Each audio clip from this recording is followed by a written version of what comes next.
Hey guys, welcome to my vlog. So this afternoon matamat na kita pauli sa Antique. Kaya natapos ng ating district convention. Alright, kag mauli kita. Mamotor lang kita liwat to sa Antique. So diya kan nga motor. Okay. So makita ko sa tapos nga dai ako.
Okay guys, diyan kami rin sa may pinaka peak kang Tubungan, Banwa kang Tubungan, Iloilo. Okay, ayawan man ang motor kasaka ba, grabe. Primera rin, pero wow, inabritikan lang kita ka Rose ba. Grabe. Nami ang view dya, ginman guys, kag ramig-ramig pang ang hangin di dya. So first time nga nakalagaw kami dya sa may barangay Tubungan. Kay haling kami sa Iloilo.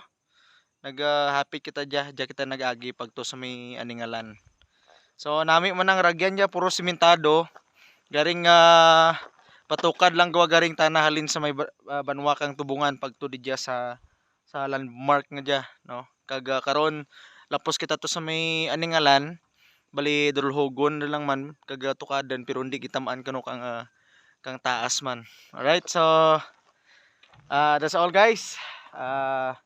Mga video pagid kami karon padulhog wala po sa may Aningalan. Best. Later.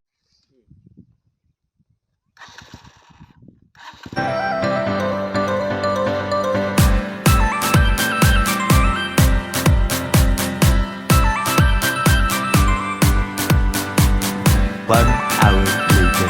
Guys, share ko kaninyo, no?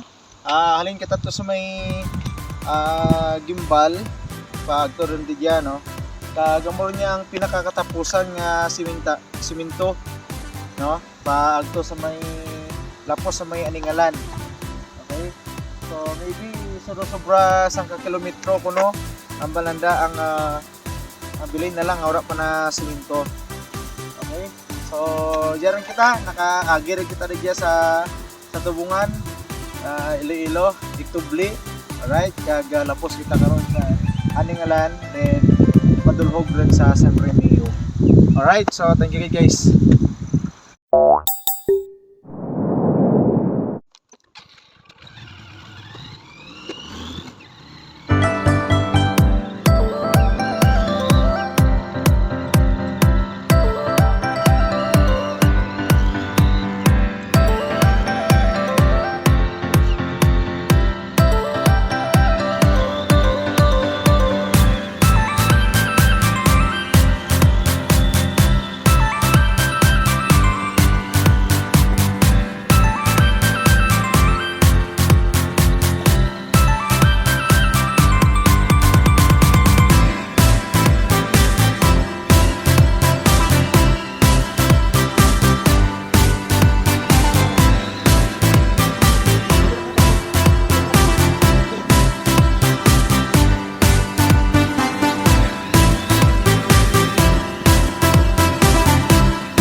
2,000 years later. Hello guys, just arrived dito sa amin sa suba naman. Okay, papuhay na kami muna ni Buddy sa dalanan. Okay, kay init kaga pira man ka oras ang biyahe natin halin sa Iloilo pa ulit sa atin, no? Kaga probuhay medyo kung medyo magapog ang makina natin, pwede na kita katabok kay may tubig pa sa atin nga suba. Okay? So, thank you good guys sa inyong prayer nga nakaabot kita safe. God bless.